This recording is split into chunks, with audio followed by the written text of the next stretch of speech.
Olá, gente, boa noite, tudo bem? Então, vim aqui tratar, com vocês do tema último, digamos assim, dos movimentos constitucionalistas, mas ressalto que é um tema alongado e que não vai dar para a gente tratar dele apenas em um único vídeo, né? O tema do constitucionalismo, como vocês viram, é dividido em vários períodos históricos, né? Os estudos se fazem justamente dessa forma, né? Você divide o período antigo, né, do constitucionalismo na sua essência, constitucionalismo na Idade Média, na Idade Moderna e na contemporaneidade, que é agora que a gente vai começar a falar um pouco. Eu vou trazer um pouquinho de material para vocês, para a gente ir dialogando sobre esse tema importante, né? Que é teórico, um tema do direito teórico, bastante teórico, que envolve a história, mas que é fundamental, é muito importante para a gente entender os nossos direitos atuais, né? E também para os estudantes conseguirem estudar direito constitucional com uma base teórica bem consolidada, né? Então, os materiais aí que eu trouxe para vocês acerca do constitucionalismo contemporâneo, ou também neoconstitucionalismo, né? Neoconstitucionalismo, que é o termo que também dão ao novo constitucionalismo, é um material que é bem resumido, sendo sincero, é um material bem resumido que eu trouxe, mas é um material que abrange as partes mais importantes, como eu fiz com todos os outros materiais desse tema do constitucionalismo, né? Antes de tratar também, eu queria deixar mais uma vez algumas coisas claras. Como, por exemplo, a questão de tratar desses temas teóricos para a gente começar a tratar de coisas atuais, questões do direito atuais e práticas, né? Utilizando desses assuntos, os quais eu ainda estou estudando e reviso, para a gente entender algumas coisas práticas do direito, né? Algumas decisões que são bastante polêmicas, que a gente vê nos noticiários, envolvendo diversos tribunais brasileiros, né? Envolvendo o STF, como a gente está ouvindo muito se falar aí nos jornais nacionais, né? De amplitude nacional e também local, né? Então são temas que, por sua complexidade e importância do campo do direito e também para a sociedade, é importante antes da gente estudar esses temas, a gente entrar nos conhecimentos teóricos, né? Inúmeros autores, quando trazem o estudo do neoconstitucionalismo, traz esse estudo com base em 3 marcos, né? Traz esse estudo com 3 marcos distintos. O que é esse marco? É justamente de marcação, marco de marcação. São marcos, ou seja, acontecimentos, fatos que ocorreram, que são fundamental para determinar ou o início dele ou a virada dele. Né? Então, nós temos 3 marcos para o estudo do neoconstitucionalismo, ou também chamado de constitucionalismo contemporâneo, que é o marco histórico, o marco filosófico e o marco teórico, né? Nós estudaremos esses 3 marcos e entenderemos o que cada um desses marcos significa. Eu vou colocar aí para vocês também. E a gente vai resgatar alguns países, né, da Europa, do mundo inteiro. Na verdade, a gente pode fazer análise, né, destes marcos utilizando dos estudos do direito, abordando inúmeros países espalhados pelo mundo inteiro. Então, temos esses 3 marcos, né, que é importante da gente abordar. A gente tem que abordar esses 3 marcos quando vai falar de neoconstitucionalismo. E a gente também tem que ter noção do seguinte, que o seu surgimento se dá na localidade do continente europeu, né? Mais precisamente, o neoconstitucionalismo ele advém de uma ruptura de duas vivências muito impactantes para a história da humanidade. que seria as localidades da Alemanha e da Itália, né? Vocês vão entender o porquê disso, né? Também tem um importante quesito aí, vocês estudantes e vocês que não são estudantes precisam ter em mente que envolve esses estudos do neoconstitucionalismo, que é a questão do positivismo jurídico. A gente também vai estudar, vai trabalhar a questão do positivismo jurídico aí com vocês. Nós vamos trabalhar juntos, estudar juntos, aprofundar os estudos juntos. Farei indicações de alguns textos, livros, né, obras marcantes na história, livros assim que já têm séculos, né, de que foram escritos, de autores importantíssimos para a gente entender esses movimentos, né, do constitucionalismo e entender a situação que a gente encontra hoje, né, em decorrência desses acontecimentos históricos. Uma outra coisa também que eu menciono aqui, que é por óbvio, é a questão da Constituição, né? Nós veremos aí também no estudo do constitucionalismo contemporâneo que a Constituição ela ganha um espaço muito maior, né, na discussão. Ela assume um protagonismo já assumido na modernidade e já assumido com a ideia de Constituição escrita, né, que é a questão da Constituição escrita e rígida, né, lá dos ingleses. A gente tem esse resgate dos modelos também norte-americanos e tal de Constituição, e a ideia do neoconstitucionalismo é de consolidar um Estado constitucional de direito, né? A gente vai ver a mudança que houve do antigo modelo de constitucionalismo, que decaiu, né? Não deu certo, né? A ideia de direito, né? De norma pura de Hans Kelsen. A gente vai ver que isso não deu certo, e eu vou explicar também para vocês essas coisas com muito detalhe, porque eu percebo que isso, para quem é estudante de direito, até fica entendível, mas para quem não é da área, não tem noção do que é que trata dessas questões, de quem foi Hans Kelsen, que foi norma pura, né, o que é Estado Constitucional de Direito.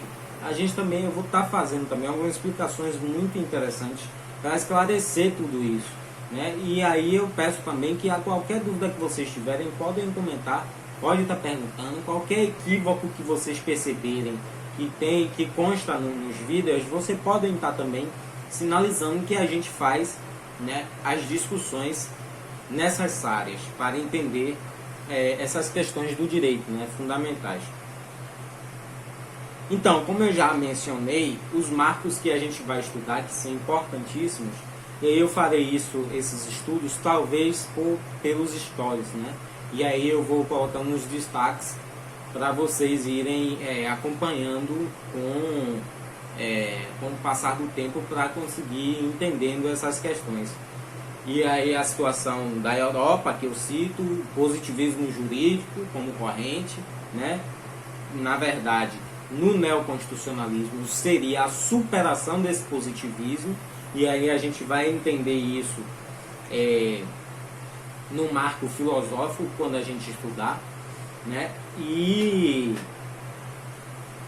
uma coisa importante que eu queria destacar nesse vídeo especialmente é a questão do neoconstitucionalismo como sendo o modelo de constitucionalismo vigente hoje no nosso mundo, né? Mas e especialmente no Brasil, a tratar de Brasil, nós perceberemos que o neoconstitucionalismo é o novo constitucionalismo, digamos assim, que a gente está usufruindo com a nossa Constituição Federal de 1988, né? Então,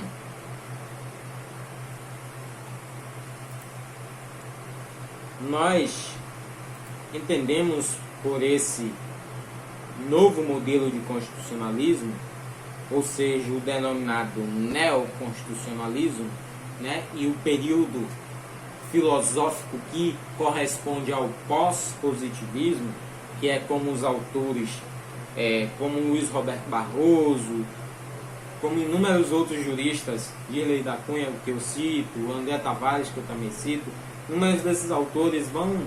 Isso aí é pacífico, né? Não há discussão entre isso, de que a corrente filosófica do pós-positivismo é justamente do sentido de superar um positivismo jurídico que não deu certo, que falhou com duas principais ocorrências da Europa que se deram nas localidades da Alemanha e da Itália. Por que Alemanha e Itália? Alemanha e Itália tiveram, né, não sei se essa colocação vai ser infeliz ou não, mas a Alemanha e a Itália tiveram a infelicidade, foram infelizes ao viverem dois regimes, os quais para a humanidade eu creio que foram uns dos mais danosos, né? Uns dos mais trágicos períodos da humanidade. Isso é dito por uma unanimidade de cientistas, de estudiosos do campo social e também de outros campos, né, que estudam e compreendem essa questão.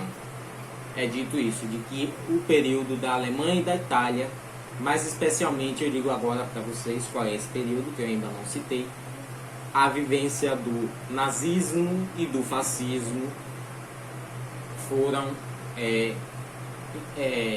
experiências das mais terríveis da humanidade possível. E isso é dito, repito, pela doutrina e por todo o mundo. Então, como eu havia dito, nós faremos já aqui a situação desses marcos, né, para que vocês possam já compreender inicialmente a discussão do neoconstitucionalismo, acerca do neoconstitucionalismo. E aqui eu trago com base em um artigo e um trabalho que eu realizei, de um seminário, de uns estudos do neoconstitucionalismo, através do artigo do professor Barroso, Luiz Roberto Barroso, atual integrante da Suprema Corte brasileira. O professor Luiz Roberto Barroso diz que a constitucionalização do direito brasileiro foi tardia. E justamente é o tema do seu trabalho, né, do seu artigo, Neoconstitucionalismo e a constitucionalização do direito. E embaixo, como subtítulo, tem o triunfo tardio da constitucionalização do direito brasileiro, né? Então, eu utilizei isto, né? E Barroso faz isso com muita precisão. Eu fiz um esqueminha sobre essas ideias que Barroso traz em seu texto, né?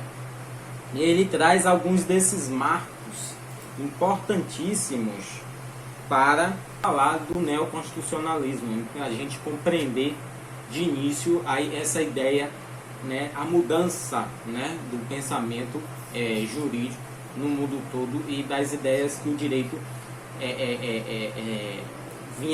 trouxe, né, que o direito ganhou, né, novas ideias, novos contornos. No marco histórico, Luiz Roberto Barroso menciona que no Brasil esse marco está justamente na Constituição Federal de 1988, né, e na mudança de regime, que é a redemocratização.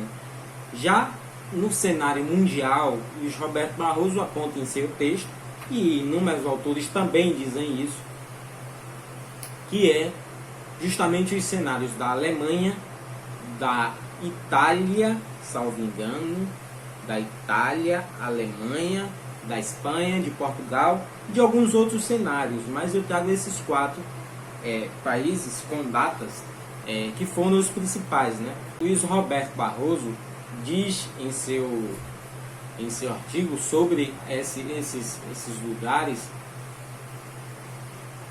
que foram marcos, né, da constitucionalização do direito e do pensamento pós-positivista, que é justamente a referência principal, vai ser justamente a Lei Fundamental de Bohr.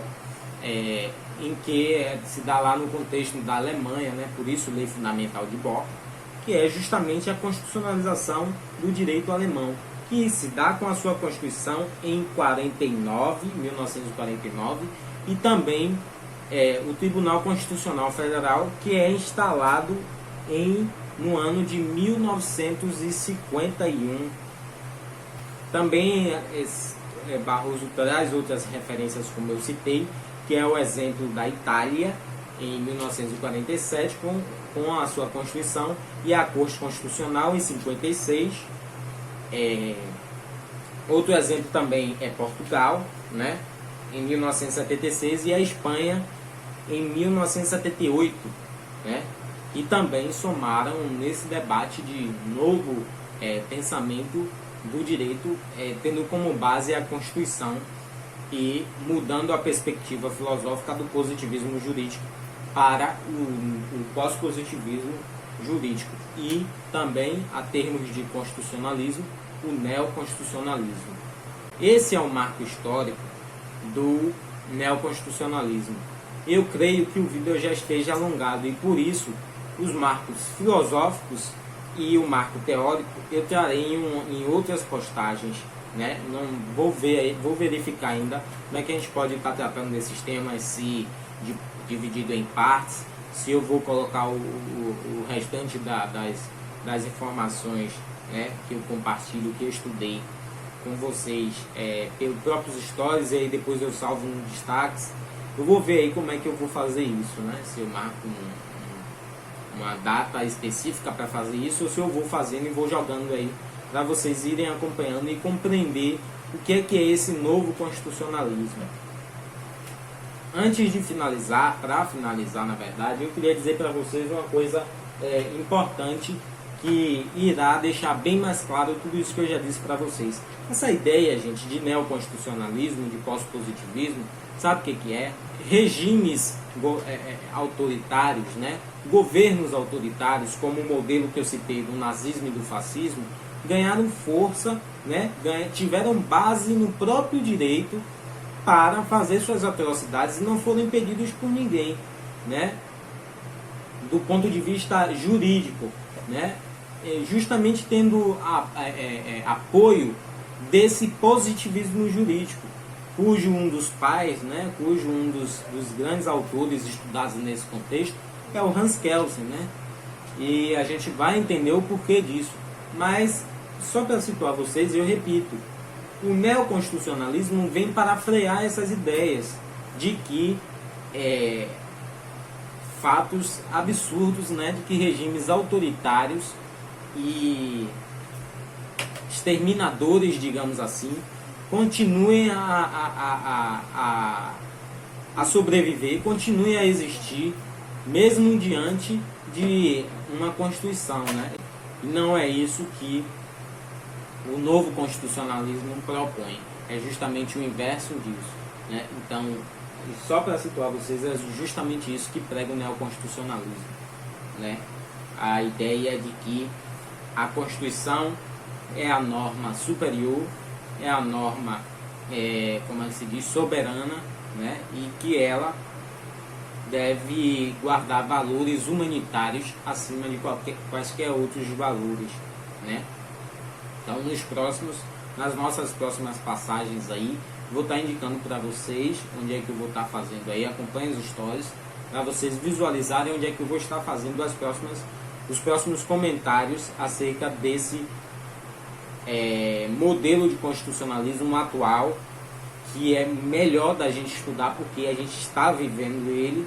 Então, por mais que o seu início se deu lá, né, na década de 50, de 1950, por aí, nós ainda perduramos com ele até hoje, e estamos vivenciando ele e trabalhando com ele ainda, né, usufruindo dele. Portanto, a gente vai continuar nesses estudos aí de neoconstitucionalismo e agregar o direito penal e os direitos humanos também nessa perspectiva, tá? Um grande abraço e até mais.